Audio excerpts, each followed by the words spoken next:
Oh man, I really want this gold star in Flappy Golf right now. Dude, we have a physics quiz tomorrow. This is serious business. What? I haven't paid attention to physics all year. Why do you have a quiz? Well, we got a quiz, and it's on circuits. And I'm trying to figure it out right now on Wednesday night. Alright, I guess I gotta do that. Oh man, Joe, I don't understand any of this. What in the world is the fettuccine equation? Fettuccine? I thought you meant the tortellini. Or no, torcelli. What? Yeah, it's That's torcelli. That was a couple chapters ago, though, dude. We're on circuits right now. Oh, really? Yeah. Oh man, I guess I'll go to that. Chapter 21.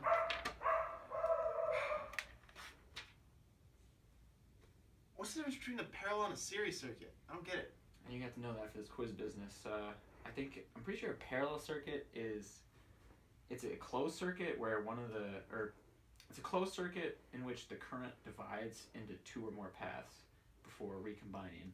And then the series circuit is another closed circuit in which the current follows just one path the entire time. Alright. Maybe I can explain a little better with the diagram. So there are two different basic circuits. We have the series circuit and the parallel circuit. And they're pretty different in the way that the series circuit, you have the power source, and the current follows one closed path all the way around to reconnect to the source. So in looking at that, say this light bulb goes out and cannot transfer this current, then all these light bulbs will go out also. However, in this parallel circuit, the current follows different paths and they divide before reconnecting to the source. So if this light bulb goes out, it won't affect the current's path through these two light bulbs.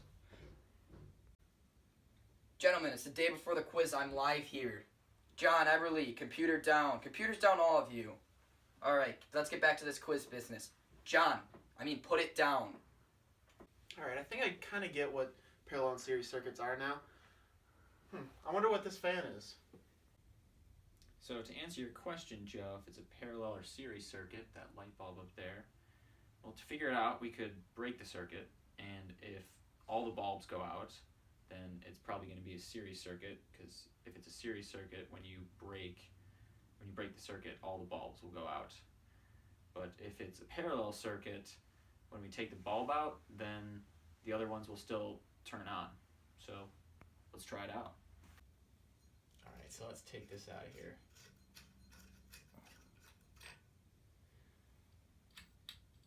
All right, so as you can see, the rest of the lights turned on still. So this must be a parallel circuit.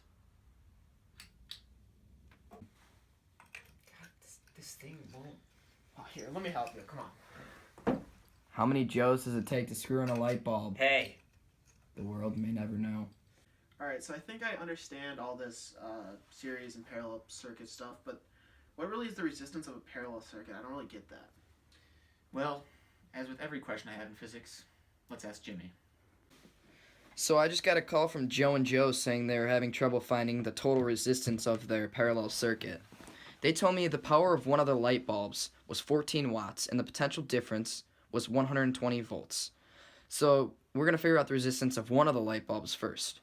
So we have the equation power equals current times potential difference. Do some simple algebra, plug and chug, and we get 0.1167 amps for current.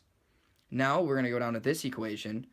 Potential difference equals current times resistance, and we're going to solve for the resistance. So we're going to do some simple algebra, plug and chug, and we get resistance R equals 1028.57 ohms.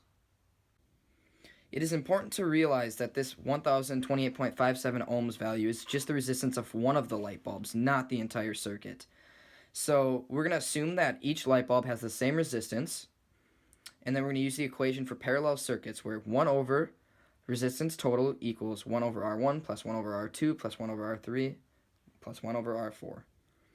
So then we're going to plug into this equation.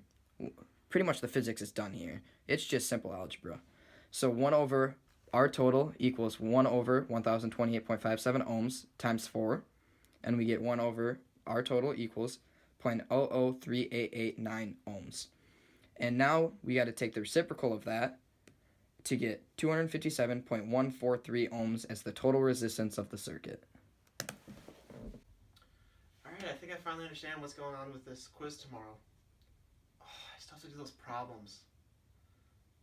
I'll just do them tomorrow before school. See you guys. Now that our video is over, Jackie, I hope you're still awake for this. You might want to hear it. I just wanted to say that we are officially retiring from the game that is Theoretical Thursday. This will be our last video. It's sad. It took us a long time to discern this, but I think it's for the best. Mr. Volt, we will return to 324 when you decide to hang up our jerseys. And I just want to leave you with this. Don't cry because it's over. Smile because it happened. Thank you.